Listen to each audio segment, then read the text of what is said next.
নমস্কার, B study one চ্যানেলে স্বাগতম। আজকে আমাদের আলোচ্য বিষয় রাজনৈতিক সময়তত্ত্বের প্রকৃতি এবং পরিধি। রাজনৈতিক সময়তত্ত্ব রাষ্ট্রবিজ্ঞান এবং সময়তত্ত্বের মধ্যে একটি নতুন সেতু স্থাপন করেছে। সাধারণভাবে সমাজ ও রাজনীতির ভিতরের সম্পর্কের কথা স্বীকার করে নিয়ে টম বার্টমোর মনে করেছেন যে রাজনৈতিক সময়তত্ত্বের প্রধান আলোচ্য বস্তু হল সমাজের প্রেক্ষাপটে ক্ষমতার সম্পর্কে আলোচনা। ক্ষমতা তার মতো এক ধরনের সামর্থ্য যার দ্বারা কোনো ব্যক্তি বা সামাজিক গোষ্ঠী অপর ব্যক্তি যা সামাজিক গোষ্ঠীর বাধার বিরুদ্ধে স্বনির্ধারিত পথ গ্রহণ করতে পারে। তাহলে ক্ষমতার প্রশ্নেই সমাজ ও রাজনীতির পরস্পর সম্পর্কযুক্ত হয় এবং রাজনৈতিক সময়তত্ত্ব এই আত্মসম্পর্কের দৃষ্টিভঙ্গি থেকে ক্ষমতার উৎস, তার ব্যবহার ও ব্যবহারের ফলাফলকে আলোচনা করে। তবে শুধুমাত্র ক্ষমতার দিকে দৃষ্টিপাত না করে সামগ্রিক রাজনৈতিক পরিবর্তন বা বিকাশের দৃষ্টিভঙ্গি থেকে রাজনৈতিক সময়তত্ত্বের ধারণা খানিকটা স্পষ্ট হয়। তাহলে রাজনৈতিক চর্চা শুরু হয়েছিল সুদূর অতীতে গ্রিক সভ্যতার মধ্য দিয়ে, আর ঊনবিংশ শতাব্দীর মধ্যভাগে সমাজকে পৃথকভাবে বোঝা ও ব্যাখ্যা করার জন্য সময়তত্ত্বের জন্ম হয়। সমাজতাত্ত্বিকদের মতে সমাজ ও রাজনীতির আলোচনা যে ভিন্ন হতে পারে তা মানুষ প্রথম উপলব্ধি করে পুঁজিবাদদের প্রতিষ্ঠার পর। তাই বলা যায় যে রাজনৈতিক সময়তত্ত্ব হল সমাজবিজ্ঞানের একটি নবীন বিষয়। প্রকৃতিগতভাবে রাজনৈতিক সময়তত্ত্ব হল দ্রুত বিকাশমান ও গতিশীল সামাজিক বিজ্ঞান। এর আলোচনা ক্ষেত্রে দিনের পর দিন ক্রমশ বিস্তৃত হয়েছে।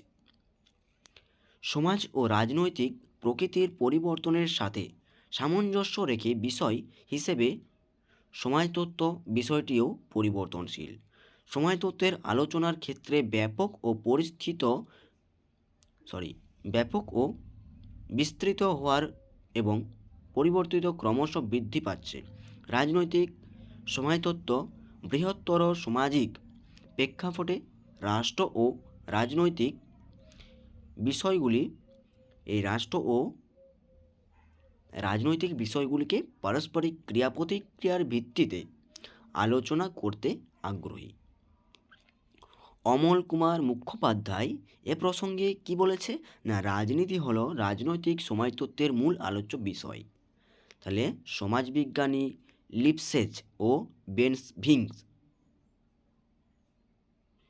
রাজনৈতিক সময়তত্ত্বের গুরুত্বপূর্ণ স্থানগুলি বর্ণনা করতে গিয়ে অধিকতর প্রতিনিধিমূলক ও গ্রহণযোগ্য একটি তালিকা প্রস্তুত করেছেন।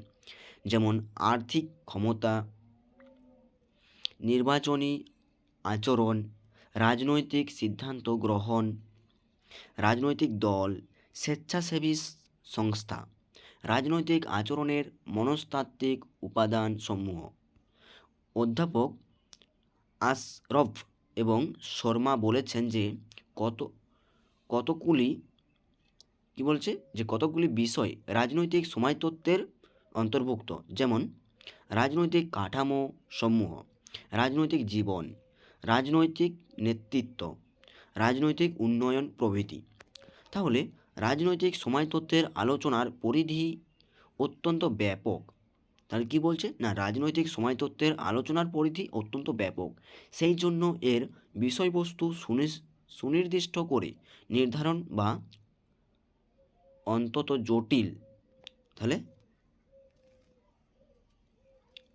এর মূল আলোচ্য বিষয়গুলির মধ্যে উল্লেখযোগ্য হল সমাজের সাথে সম্পর্কযুক্ত রাজনৈতিক বিষয়, অর্থ, সামাজিক ও রাজনৈতিক ক্ষমতার ধারণা, সকল প্রকার কর্তৃত্ব ও তার উৎস, রাজনৈতিক উন্নয়নে সামাজিক ও রাজনৈতিক বিষয় সমূহ, আমলাতন্ত্র, রাজনৈতিক ও চাপ সৃষ্টিকারী গোষ্ঠীর ইত্যাদি। রাজনৈতিক সময়তত্ত্ব রাষ্ট্রের ক্ষমতা, কাঠামো, কর্তৃত্ব, নিয়ন্ত্রণ, কৃতিত্ব এবং নিয়ন্ত্রণ, অংশগ্রহণ ও রাজনৈতিক ব্যবহার রক্ষণাবেক্ষণের সমন্বয়ে আমাদের অবহিত রেখেছে।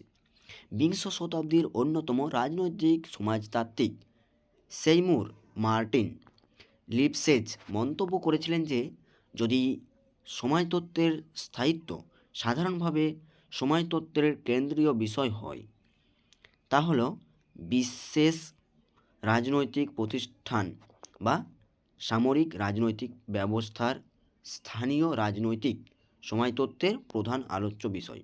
উপসংহার উপসংহারে একথা বলা যায় যে রাজনৈতিক সময়তত্ত্বের সাহায্য ছাড়া বর্তমান সময়ে রাজনীতি ও সমাজের পারস্পরিক জটিল ও বহুমুখী বা বহুমাত্রিক ক্রিয়া প্রতিক্রিয়াকে যথাযথভাবে অনুধাবন সম্ভব নয়। রাজনৈতিক সময়তত্ত্ব সমসাময়িক সময়ের সমাজ ব্যবস্থায় রাজনৈতিক ও সামাজিক প্রতিষ্ঠান ও সংগঠন সমূহ সম্পর্কে সামগ্রিক ধারণা দিতে পারে। একথা রাষ্ট্রের রাজনৈতিক অবস্থা, সমাজ, চাপ সৃষ্টিকারী গোষ্ঠী, রাজনৈতিক দল, সামাজিক উন্নয়ন ও পরিবর্তন সম্পর্কে একটা সামগ্রিক ধারণা দিতে পারে।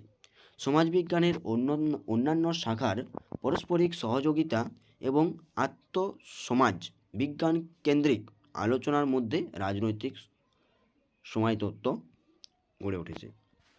নমস্কার সকলকে, থ্যাংক ইউ আমার কথাটি শোনার জন্য।